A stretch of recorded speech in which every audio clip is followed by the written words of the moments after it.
NBA training camp is officially underway, which means that the season is right around the corner and the off-season is also officially over. This year we saw plenty of big moves made in the off-season, and the league definitely got shaken up a bit with certain teams drastically improving, while others unfortunately headed in the opposite direction. For today's video and tomorrow's video, we'll be going through every team in the NBA, giving a grade to their offseason as a whole, taking into account how they drafted, the trades they made, and free agency signings they made as well. Today's video will be focused on the Eastern Conference teams, while tomorrow's video will be centered around the Western Conference teams, so be sure to stay tuned for that one as well. Before we start though, it turns out about 57% of you watching right now aren't even subscribed to the channel, so please, if you enjoy the content, consider hitting the subscribe button, as not only does it help out a ton, but I would also very much appreciate it. Now with that being said, let's begin. Going in alphabetical order, we'll start things off with the Atlanta Hawks, and the grade for their offseason is a strong A-. The Hawks didn't necessarily make any big flashy moves, but after a run to the conference finals, they took care of the business that they needed to. They re-signed John Collins after he showed out in the playoffs, they extended head coach Nate McMillan, they signed Gorgui Dieng to fill in the backup center role while Onyeka Okongwu recovers from his injury, and they traded away Chris Dunn and Bruno Fernando, both who were barely used last year, for a generally solid backup point guard in Delon Wright. Next up is the Boston Celtics, and the grade for their offseason is a B-. The Celtics were very active from the jump, but a lot of the moves they made were at least a bit questionable. They shipped out Kemba Walker to bring in Al Horford, who is a fan favorite, but after his last 2 seasons, it's reasonable to question how much he actually has left in the tank. They signed Dennis Schroeder to replace Kemba Walker at point guard, but again, this seems like a lateral move at best and a downgrade at worst.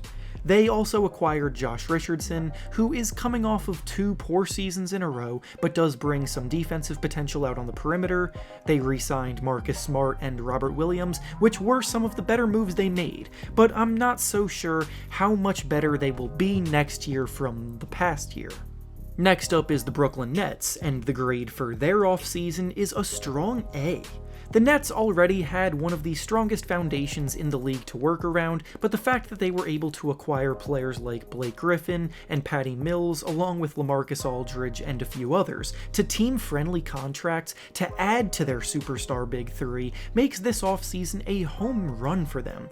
They also re-signed most of the rest of their rotational pieces that helped last year, and throw in the fact that Cameron Thomas led the Summer League in scoring and looked like a huge steal from this year's draft class who they got at the end of the first round, they did probably as well as they possibly could have. Next up is the Charlotte Hornets, and the grade for their offseason is a B. The Hornets have a nice balance of youth and experience to help build around, and this offseason they did a couple things that I think will help them have a better chance at competing for a playoff spot. Losing players like Bismack Biyombo, Cody Zeller, Devontae Graham, and Malik Monk isn't ideal, but they brought in Mason Plumlee via a trade, they signed Kelly Oubre to a nice team-friendly contract, they signed Terry Rozier to an extension worth much less than the max that many thought he would ask for, and they drafted well by bringing in James Bouknight and Kai Jones. Up next, we have the Chicago Bulls, and the grade for their offseason is another A-. The Bulls are set to be one of the most improved teams of the 2022 season, at least it looks that way on paper, and after acquiring Nikola Vucevic at last year's trade deadline, they brought in even more help this summer by way of DeMar DeRozan, Lonzo Ball, and Alex Caruso. The acquisition of DeRozan has drawn mixed responses by the general public, but I'm on the side of it being a good move for them, and both Lonzo and Caruso give the team an upgrade on the perimeter as defenders, while Lonzo especially provides some passing and playmaking that this team has desperately needed from their point guard for years. Next up is the Cleveland Cavaliers, and the grade for their offseason is a C+. I won't lie, some of the things the Cavaliers did this summer confused me.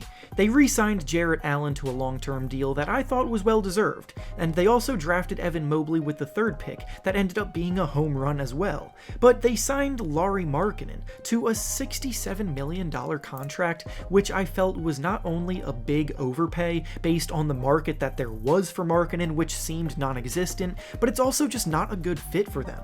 The Cavs' front court is ridiculously crowded now when you also factor in that Kevin Love is still being on the team for 2 more years with his contract, and there's only so many minutes to go around. Next up is the Detroit Pistons, and the grade for their offseason is a B-. Winning the draft lottery and drafting Cade Cunningham was the thing that's carrying this grade as high as it is, because I'm obviously very high on him and his potential as a young prospect, but besides that, the Pistons didn't do all that much to really deserve a better grade. Signing Kelly Olynyk doesn't make much sense to me based on where the team is with their current goals at this point in time. Most of the rest of their signings were fringe NBA players and rotational guys, and overall, their young core of players that I believe is super promising were mostly already there. Up next is the Indiana Pacers, and the grade for their offseason is a C-. The Pacers really weren't all that active this summer besides re-signing TJ McConnell, but they also let Doug McDermott and his lights-out shooting walk in free agency. Drafting Chris Duarte 13th overall is a boomer-bust selection that many view as a reach, and the team is also doubling down on the pairing of Miles Turner and Domantas Sabonis in the same front court that has proven to be an awkward fit to say the least. Up next is the Miami Heat, and the grade for their offseason is a B+. The Heat undoubtedly improved across the board this summer by bringing in players like Kyle Lowry, PJ Tucker, and Markieff Morris, but some of the contracts they gave out were a bit questionable, being the biggest reason their grade average isn't in the A range. The Heat gave 35-year-old Kyle Lowry a $90 million contract, and they also paid Duncan Robinson $90 million as well this summer. Victor Oladipo is going to be the wild card for this team, because they brought him back on a minimum contract, but he's going to miss a lot of the season due to injury, and his play prior to the injury wasn't all that great either, so while he obviously has tons of talent, we just don't know how much he'll have left to give when he's back healthy. The next team up is the Milwaukee Bucks, and the grade for their offseason is a C+. As the defending champions, they really didn't need to do all that much because, again, they're the champs, but losing PJ Tucker and Bryn Forbes is not ideal for them, and replacing them with Grayson Allen doesn't necessarily move the needle. They're still perfectly set up for another big run this year, they just weren't very active this summer. Up next is the New York Knicks, and the grade for their offseason is a B+. The Knicks brought back a lot of their core from last year while also bringing in both Kemba Walker and Evan Fournier to help improve their offense that notably struggled big time against the Hawks in the playoffs. The Knicks have gone into the last few off-seasons hoping to land some big-name players and have failed to do so, but Fournier and Walker aren't terrible backup plans at all.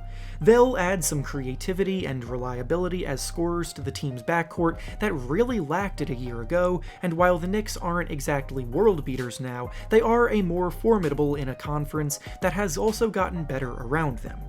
Up next is the Orlando Magic, and the grade for their offseason is a C-.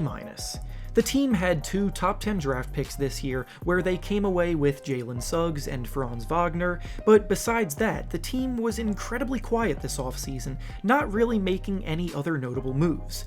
They are in rebuild mode though, so I guess that makes sense, and I like the Suggs selection despite how crowded their backcourt is currently, but that doesn't mean they're deserving of a high grade. Next up is the Philadelphia 76ers, and the grade for their offseason is an F. To put it simply, this offseason was a disaster for them.